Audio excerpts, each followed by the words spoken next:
이제 막 씻고 딱 자려고 누웠는데 갑자기 생각지도 못했던 일들이 머릿속에 떠오릅니다.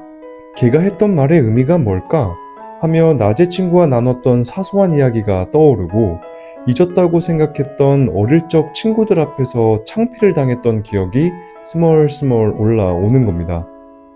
그러다 직장에서 했던 작은 실수가 과장되어 머릿속에 맴돌기도 하고 때로는 일어나지도 않은 미래에 대한 막연한 불안감이 머릿속을 떠나지 않아 잠 못 이룰 때도 있었을 겁니다.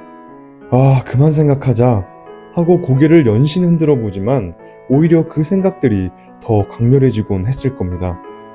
오늘은 이렇게 우리의 의지와 달리 끊임없이 떠오르는 생각들, 그러니까 과잉사고에 대해 이야기해 보려고 합니다.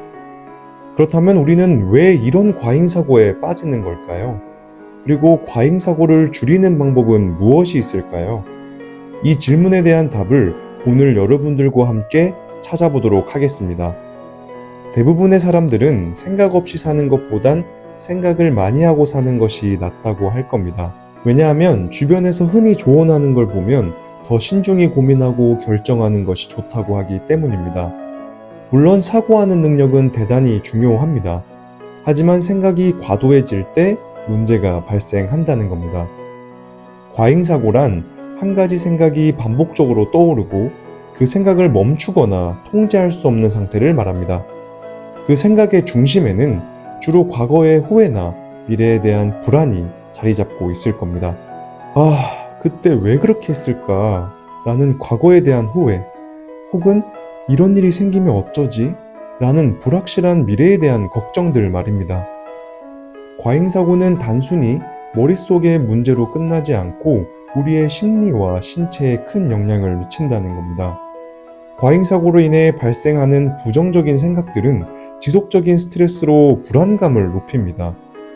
또한 우리의 자신감을 떨어뜨리고 스스로를 무기력하게 느끼게 만든다는 겁니다. 결국 과잉사고가 심한 사람들은 새로운 도전이나 인간관계를 꺼리며 자발적으로 사회적 거리두기를 선택합니다. 사람들이 쉽게 간과하는 것이 있는데 불안정한 정서는 신체에도 악영향을 끼칩니다.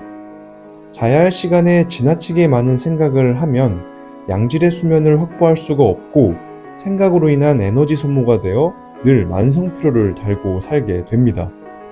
흔히 나타나는 증상으로는 두통, 소화불량, 불면증 등으로 일상에서 쉽게 경험할 수 있다는 겁니다.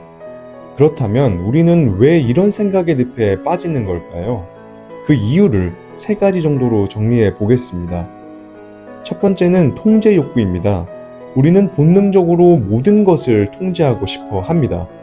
특히 완벽주의의 성향이 강한 사람일수록 과거의 실수를 분석하고 미래를 대비하려는 경향이 큽니다. 하지만 아무리 대비한다고 한들 세상은 제 뜻대로 되지 않는 일이 더 많다는 겁니다. 두 번째는 안전 본능입니다. 인간은 위험을 피하려는 본능이 있습니다. 최악의 상황을 상상하면서 미래를 대비할 수 있을 거야 라는 생각이 과잉사고를 유발한다는 겁니다. 세 번째는 불안과의 연결고리입니다. 심리학적으로 과잉사고는 불안의 또 다른 얼굴입니다. 통제할 수 없는 상황에서 오는 불안감을 해소하려고 집착적으로 생각을 반복하다가 오히려 불안을 키우게 된다는 겁니다. 물론 과잉사고를 완전히 없애는 건 어렵습니다만 생각의 강도를 줄이고 생각의 흐름을 통제하는 방법은 있습니다. 첫 번째는 생각을 있는 그대로 받아들이는 겁니다.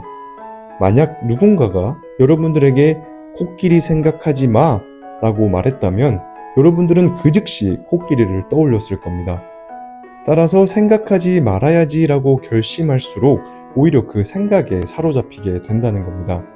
그러니 떠오르는 생각에 저항하려고 하지 말고 아, 또 이런 생각이 올라오는구나 하고 담담하게 받아들이는 겁니다. 그 후에 자신이 좋아하는 다른 주제나 활동으로 자연스럽게 초점을 옮겨보는 것을 추천드립니다. 두 번째는 현실과 상상을 구분하는 겁니다. 과잉사고의 대부분은 머릿속에서 만들어진 상상입니다.